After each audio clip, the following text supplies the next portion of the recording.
నాణ్యమైన జ్యువెలరీకి సాక్షిగా 40 ఏళ్ల నమ్మకమైన ప్రయాణానికి గుర్తుగా ఆంజనేయ జ్యువెలరీ గచ్చిబౌలిలో యానివర్సరీ గ్రాటిట్యూడ్ కలెక్షన్ సేల్ ఫిబ్రవరి 1 నుండి 8 వరకు.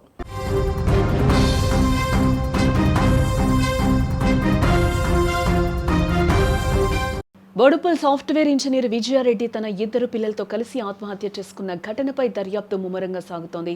ఈ కేసులో మిస్టరీ వీడేందుకు పోలీసులకు కొన్ని కీలక ఆధారాలు లభించినట్లుగా వార్తలైతే ప్రస్తుతం వస్తూ ఉన్నాయి.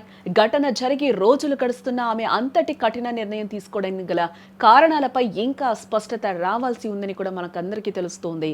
సాంకేతిక ఆధారాల సేకరణ ఈ కేసును ఛేదించే క్రమంలో పోలీసులు టెక్నాలజీని ప్రధానంగా నమ్ముకున్నట్లుగా కూడా ఇక్కడ తెలుస్తోంది.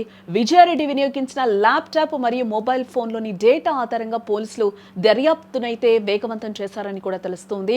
ఫోరెన్సిక్ ల్యాబ్ నుంచి వచ్చిన ప్రాథమిక సమాచారం ప్రకారం చూస్తే ఆమె చివరి నిమిషంలో ఎవరితో సంభాషించారు, కాల్ డేటా రికార్డుల్లో ఉన్న అనుమానాస్పద నంబర్లు ఏవైనా ఉన్నాయా అనే కోణంలో విచారణ జరుగుతున్నట్లుగా కూడా ప్రస్తుతం తెలుస్తోంది.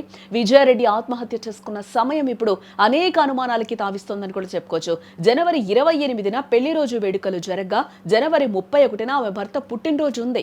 సరిగ్గా భర్త పుట్టినరోజు ప్రారంభమైన కొద్దిసేపటికే అంటే జనవరి 30 అర్ధరాత్రి దాటాక ఆమె ప్రాణాలు వదిలారు. పెళ్లి రోజుకు భర్త పుట్టినరోజుకు మధ్య ఉన్న ఆ 2 రోజుల్లో ఏదో జరుగుంటుందని పోలీసులు బలంగా అనుమానిస్తున్నట్లుగా సమాచారం.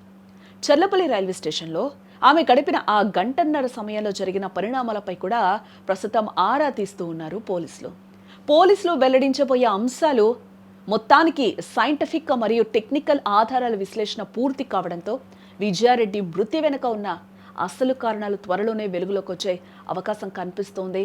మరి పిల్లలతో కలిసి చనిపోవడం వెనుక ఆ బలమైన కారణం ఏంటి అన్నది కూడా మనం చూడాల్సి ఉంది. వీటన్నింటికీ కూడా పోలీసులు ఎంత లోతైన విచారణ చేసి తొందరగా నిజాలు నిగ్గు తేలుస్తారో అప్పటి వరకైతే విజయారెడ్డి మరణం మిస్టరీ అయితే విడదని కూడా మనం చెప్పుకోవచ్చు.